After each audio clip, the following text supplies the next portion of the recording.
তুমি জিজ্ঞেস করছো ফুরাত নদীর পানি কেন আসলো না? বলে শুনো, ওই দিন পিপাসিত হোসাইন না, ফুরাত নদীর পানি ছিল, ঠিক না? ওই দিন পিপাসিত হোসাইনের জুবান ছিল না, আলী আসগরের জুবান ছিল না। যখন আম্মা জানরা বলতেছেন একটু আলী আসগরকে দেখান, হয়তো বা বাচ্চাদেরকে দেখিয়ে পানি নাম সামনে এগিয়ে দিবে, তখন ওই বাচ্চার উপরে তীর ছাড়ানো হয়েছিল। তখন ইমামে হোসাইনে কারবালা জুলফিকার তেনার হাতেও ছিলেন, চাইলে এক কবে সবাইকে শেষ করতে পারতেন। তারপরও ধীরে ধীরে বুঝিয়েছেন এগুলো আগাছ ছিল, এগুলো শুধু কোরবানি ছিল না, স্যাক্রিফাইস ছিল না, আগাছ ছিল যে মুসলমান একটার পর একটা তোমাদের উপর ইমানের হামলা হবে। নিজেকে হেফাজত করো, নিজের ইমানকে হেফাজত করো। ইশকে রাসূল, সাহাবায়ে কেরামের ইজ্জত আবরুকে, আল্লাহর দ্বীন ও ইসলামকে, কোরআনের ইজ্জত আবরুকে কখনো ধূলিসাৎ হতে দিও না। ইসলাম জিন্দা হোতা হে হর কারবালা কে বাদ। সবসময় নিজেরা প্রস্তুত থেকো। ইমামে হোসেনে কারবালায় প্রাণ করে গিয়ে শিখে গিয়েছেন, মুসলমান যদি আল্লাহ রাসূলের ইজ্জত ও হুরমতের জন্য জান দিতে হয় দিয়ে দাও, যদি পরিবারকে কোরবান করতে হয় কোরবান করে দাও, যদি ধন সম্পত্তির মধ্যে আগুন লাগাতে হয় লাগিয়ে দাও। তারপর আল্লাহ রাসূলের ইজ্জত আবরুকে রক্ষা করতে রক্ত দিয়ে গোসল করে হলো ইসলামকে হেফাজত করো মুসলমান। আজকে শানে আহলে বায়াত এবং শানে আউলিয়া আল্লাহ এর উপরে কিছু আগাজ হবে, আমাকে জানানো হয়েছে। আমি চেষ্টা করব খেতাবাত করার। আল্লাহ তাবারক ওয়া তাআলা মদিনার ওয়ালার উসিলায় তৌফিক দান করুন। দেখেন, স্টেজে উঠেই আমরা একে অপরের সমালোচনার মধ্যে ব্যস্ত থাকি। এখন কোরআন সুন্নাহর বয়ানগুলি এমন অবস্থা হয়ে গিয়েছে, এন্টারটেইনমেন্ট হয়ে গিয়েছে, বিনোদন হয়ে গিয়েছে। কোরআন সুন্নাহর কথা এখন শুনতে আমাদের মতো আলেম দরকার, যেখানে আমরা এখনো শিখছি। 60-70 বছর যারা বয়োজ্যেষ্ঠ ওলামায়ে কেরাম, তেনারা আসা বন্ধ হয়ে গিয়েছে। আওয়াজ দেয় না, আওয়াজ দেয় না। আমাকে স্টেজে উঠার আগে আমার সফর সঙ্গীরা প্রায় সময় বলেন যে হুজুর এগুলো বলার দরকার নেই। আমি তারপর বলি, কারণ এগুলো সত্য। আল হক মরুন, হক কথা তিতা হলেও বলতে হয়। এগুলো জেনারেশন গ্যাপ।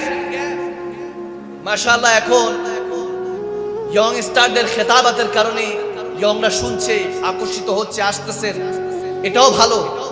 কিন্তু আজকে আমি স্টেজে খেয়াল করছি বয়োজ্যেষ্ঠ ওলামায়ে কেরাম আছে, অনেকেই আছেন। গতকালকেও দেখেছি চাটগ্রামে আসলে আমার দেখা হয় যে ওলামায়ে কেরাম, বয়োজ্যেষ্ঠ ওলামায়ে কেরামরা অন্তত থাকেন, যারা খেতাব করলে তেনাদের শুধু চেহারা দেখলেও সগীরা গুনাহগুলি আল্লাহ মাফ করে দেয়। ওয়ারাসাতুল আম্বিয়া। আমি আয়াতে কারিমা নিয়েছি, যে আয়াতের উপরে আলোচনা হয়তোবা গত 6 দিন ধরে চলছে। তারপরও বলতে হয়, এজন্য বলতে হয় কারণ বলে শেষ করা যাবে না। রব্বে করিম যেখানে হুকুম দিয়েছে, রাসূল আরবীকে বলছেন কুল লা আসালুকুম আলাইহি আজরান ইল্লাল মাওয়াদ্দাতা ফিল কুরবা। মদিনা ওয়ালার কাছে বলছেন রব্বে করিম, ইয়া রাসূলুল্লাহ, ওগো হাবিব, কামলিওয়ালা নবী, আপনি আপনার উম্মতদেরকে বলুন যে আমি তোমাদের কাছে, আমি নবী মুস্তাফার যত খেদমত করেছি এর বিনিময়ে কিছুই চাই না। আমি কি করেছি না করেছি, 40 বছর নবুয়তির আগ পর্যন্ত তোমরা আমাকে আলামিন বলো ডেকেছো, এরপর আমাকে ধোঁকাবাজ বলো ডেকেছো, নাউজুবিল্লাহ।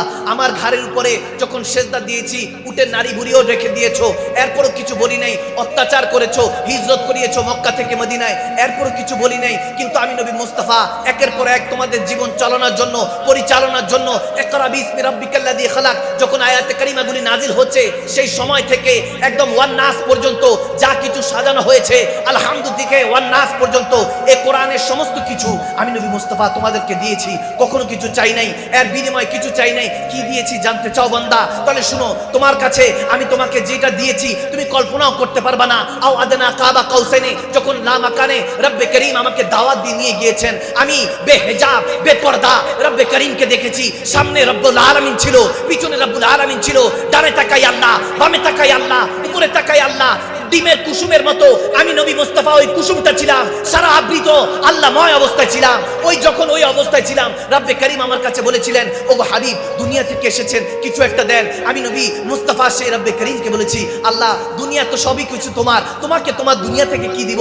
রব্বুল আলামিন বলতেছে, না না, কিছু একটা দিতে হবে। মেহমান হয়ে আসলে তো কিছু একটা দিতে হয়। যেমন আমরা একজন আরেকজনের বাসায় গেলে কিছু না কিছু তোহফা নিয়ে যাই, কিছু ফল ফ্রুটস নিয়ে যাই, কিছু না কিছু নিয়ে যাই। রব্বুল আলামিনও রাহমাতুল লিল আলামিন দ্বারা মেহমান নওয়াজি শিখাচ্ছেন, যে মেহমান নওয়াজি ইয়াজিদ ভুলে গিয়েছিল, কিন্তু রাসূলুল্লাহ ওই ইয়াজিদের তলোয়ার চালায় নাই, রাসূলুল্লাহ ইশকে ইলাহি তলোয়ার চালিয়েছিলেন।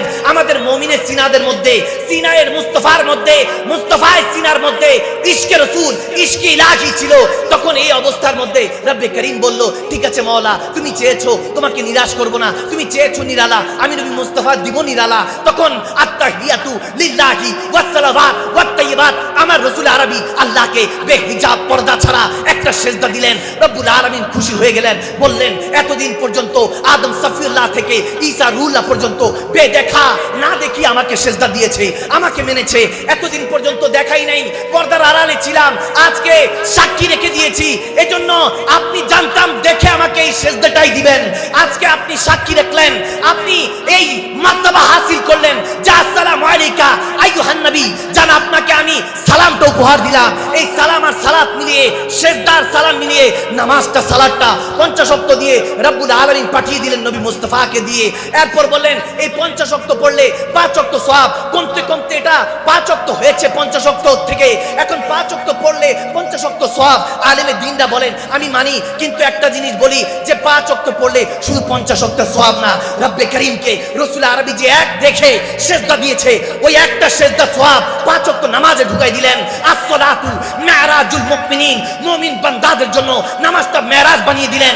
এরপর রব্বে করিম রাসূল আরবিকে বললেন, জান ওগো হাবিব, আমি বান্দার সাথে দেখা দিব, ওই নামাজ দিয়ে দিলাম, আমি বান্দার সাথে সুন্নতি অবস্থায় আমি আল্লাহও খাই না, বান্দাও খাবে না, সেই রোজা দিয়ে দিলাম। এখন হজও দিলাম যে ইশকে ইলাহির মধ্যে ডুব দিতে পারে, যাকাত দিলাম যাতে দিন দুনিয়া খায়রাত উন্নতি করতে পারে, সব দিলাম।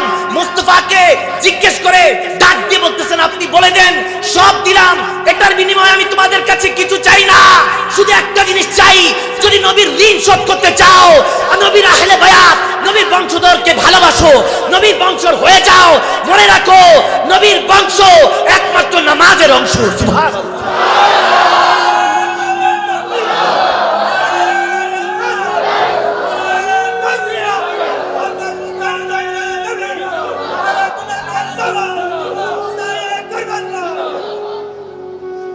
চিল্লায়ে বলুন না সুবহানাল্লাহ।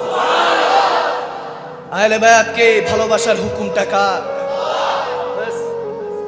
আল্লাহর হুকুমে চলছে, চলছে আল্লাহর হুকুমেই। এখানে মধ্যে অনেকে বলে ফেলে সবই তো আল্লাহর হুকুমেই চলে, তাহলে জেনাটা তো মনে হয় আল্লাহর হুকুমেই চলে, নাউজুবিল্লাহ, এরকম বলনেওয়ালা আছে। মাশাআল্লাহ এই জায়গায় হয়তো বা নেই, কিন্তু কিছু কিছু জায়গায় এখন এই টাইপের মুনাফিক পাওয়া যায়। তাদের উদ্দেশ্যে বলি, হ্যাঁ সবই রব্বে করিমের হুকুমে চলে, তবে এখানে বোঝার বিষয় আছে, আল্লাহর হুকুমে নয়, ইজাজতে, অনুমতিতে চলে, ঠিক না? একটু ভেঙে দেই, মদ খাবেন খান, আল্লাহর ইজাজত আছে, খেতেও পারেন, পানও করতে পারেন, নাও পান করতে পারেন। জিনা করবেন করেন, আল্লাহ ছাড় দিয়ে রেখেছেন। আপনি সুদ ঘুষ খাবেন খান, আল্লাহ ছাড় দিয়ে রেখেছেন। আপনি বেনামাজি হয়ে ফিরে খুব আমলদারি দেখাবেন করেন, ছাড় দিয়ে রেখেছেন। আপনি আরেকজনের সমালোচনা করবেন, গীবত করবেন, চুগলখড়ি করবেন করেন, আল্লাহ ছাড় দিয়ে রেখেছেন। মনে রাখবেন, ওয়া মা ইয়ামাল মিসকালা যারাতিন শাররান ইয়ারা, এটার হিসাব একদিন রব্বে করিম হাসরের ময়দানে নিবে, ঠিক না? এই সত্য প্রতিষ্ঠার জন্য ইমামে হুসাইনে কারবালার প্রান্তরে গিয়েছেন। ভাইরা আমার, বাবারা আমার, আমি প্রত্যেকের কাছে বলছি, এটাকে একদিনের ইন্তজাম বানাবেন না, মাসনদগুলি শূন্য হয়ে যাচ্ছে। আওলাদে রাসূলরা আগে যেনারা আসতেন, তাই হুজুর কেবলা বয়স হয়ে গিয়েছে, আসতে পারবেন কিনা সন্দেহ আছে, ঘাটতি চলে আসবে। অনেক আকাবিরিনদেরকে আগে দেখতাম, আমি 1-2 বছর ধরে আসতেছি না, বহু বছর ধরে চট্টগ্রামে আসা যাওয়া আসে। জালালউদ্দিন আল কাদরি, আল্লামা নাইমি, ইমামে আহলে সুন্নাত ইমাম আল্লামা হাশমি আলাইহি রহমাত, তেনাদের মতো আকাবিরিনরা এখন শূন্য। আল্লাহর ওলিরা যখন পর্দা করতেন উরুস হতো, এখন ওলি আল্লাহরা আকাবিরিনরা পর্দা করে, উরুসও হয় না, ডঙ্কাও হয় না, মানুষ মনেও রাখছে না। এটার মানে হলো কলব অন্ধকার হয়ে গিয়েছে, আপনার আমার ব্রেনকে শূন্য করে দেওয়া হয়েছে। ইহুদি নাসারাদের এজেন্ডারদের প্রকল্পনায় পড়ে এইসব টেকনোলজি আপনারা আমাকে মনুষ্যত্বহীন বানিয়ে দিচ্ছে, ইলিটারেট বানিয়ে দিচ্ছে, ঠিক কিনা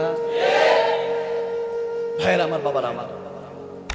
আমি শুধু এই বিষয়গুলি নিয়ে একটু আগাজ দিব, এটাই।